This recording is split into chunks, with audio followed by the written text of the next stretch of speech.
Yep. So today I'm going to be talking to you about the importance of art. And so uh, the earth without art is just F.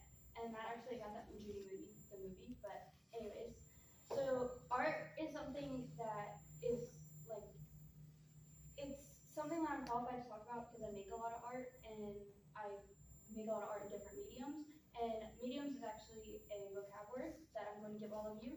And basically, a medium is the form of art that you make, whether that's painting, drawing, photography, stamps, crocheting. And this is actually some of my art that I've made in different mediums on the slide. There's also like sculpting, dance, music is also forms of art, including TV shows.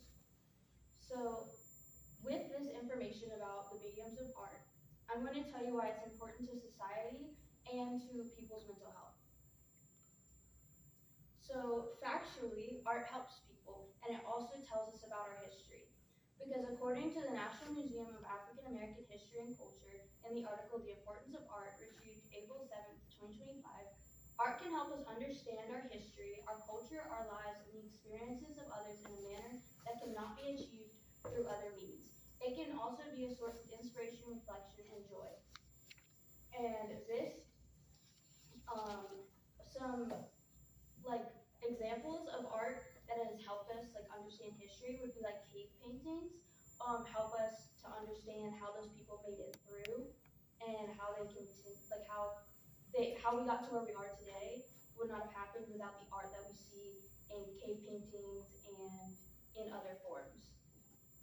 So, and then according to an article by Lindenwood University, author unknown, published December 2023, by studying art, we gain insights into the values, beliefs, and events that shaped past civilizations. For instance, the Renaissance paintings reveal the intellectual awakening of the time, while indigenous art offers a window into centuries-old traditions and spiritual practices. As well, another thing, some more facts about how it helps people mentally. It is used in a lot of therapy sessions whenever people have to talk about very tough situations as a way to calm them while they're talking so that it doesn't feel as rough and it doesn't feel like you're re-experiencing something. And according to an article by the Mental Health Foundation on June 25th, 2019, engaging in the arts seems to be growing in popularity as a way to improve your well-being. Practicing in the arts can enable people to deal with a wide range of what? mental, mentally ill health conditions and psychological distress. It can help to boost confidence and make us feel more engaged and resilient.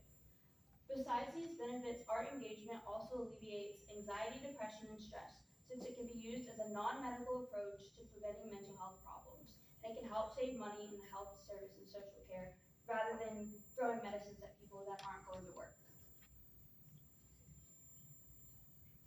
So my secondly, without art and creativity, we would have nothing to love. So, for example, without Stan Lee's creativity, we would not have his comics, we would not have the art made in his comics, and we would not have the stories that he gave us that ended up making the Marvel movies, and you would not have that to enjoy. As well, your favorite backpack, your favorite t-shirt design, all of those things would not be made without the creativity of another person. So really, art is everywhere and it deserves to be appreciated because there are a lot of forms of art that go unappreciated or unnoticed. So lastly, I do have a 5-step plan instead of a 3-step one because I kept thinking of ideas. So you could start creating art in mediums that you think you'll enjoy. You will realize that art is very difficult and frustrating sometimes when you can't get it right because practice makes perfect, but it will end up absolutely beautiful after you get through that initial ugly stage.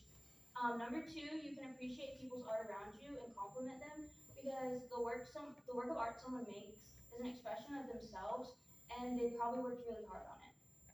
You could also buy, make, or paint things in your favorite color more often because no one wants to live in a black, white, or beige world.